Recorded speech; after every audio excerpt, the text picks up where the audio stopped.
Token shop. Plenty of things in here.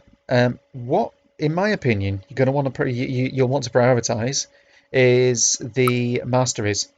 Once you've earned them, you want to pick a character class that you like and preferably get it up to maximum mastery.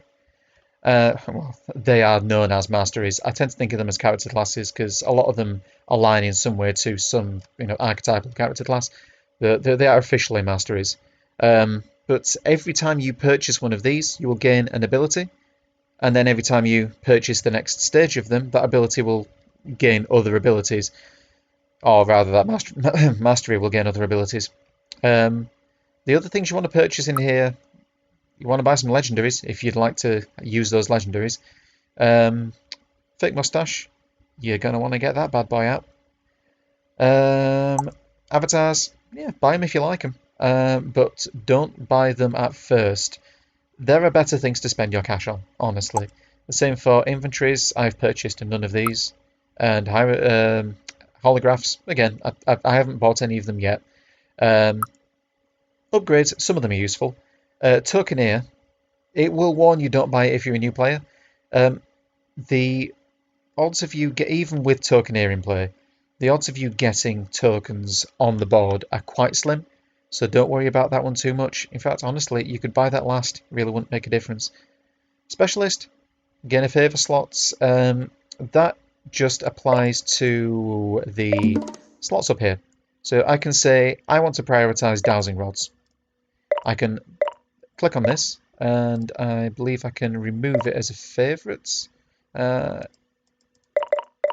I've completely forgotten what the input is for that, but I can state that I no longer wish for this item to be favourite, or I think you can state that I would like to see this item less often, or sorry, less frequently. I believe the devs have explained how that system works as well. They've been quite upfront about it, and anytime you enter a shop or a situation in which you would receive an item, favouring an item, I believe, puts it into the item pool 3 times instead of 1, giving you 3 times as much chance to encounter that item. When you look at the number of items available in the pools, I mean, there are plenty. So you can favour 5 items and never see them during a run, but it will improve your odds of finding them, so it is kind of valuable. Artificer. Artifacts are incredibly useful in the late game, so this is kind of worth picking up at some point. Don't prioritise it, but don't ignore it. Crafter is useful. I haven't done much crafting. I've done some. It's always nice to not get owns. I'll put it that way. Hoarder. Gain a Codex profile save slot. Right. I didn't realise what these were at first, but if you go into Codex, your save slots are down here. So, like, I have a save slot named Flares, which, if I loaded it up, I've selected 5 items that prioritise the use of flares and the generation of flares, because I was trying to unlock the Firefly mastery. So it allows you to save a preset.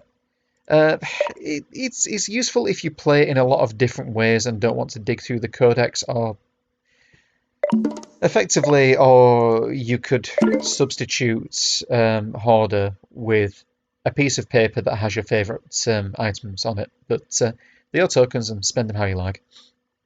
XP boost.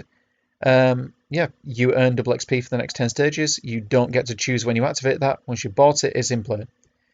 World Clay morphs into another artifact from your recipe. I believe World Clay will, when you use it, it will substitute one of the artifacts when you're performing crafting, and you effectively spend 5 tokens to generate an artifact that you didn't currently have, or to save yourself an artifact. I don't use them. They may be useful. I may not have appreciated the value of them. And eventually you'll have more tokens than you need, so sure, it'll save you some artifacts. And these hard mode quests, you're going to have to purchase them eventually. There's no getting around that. They don't cost much, so that doesn't really matter. Yeah, I think that covers tokens.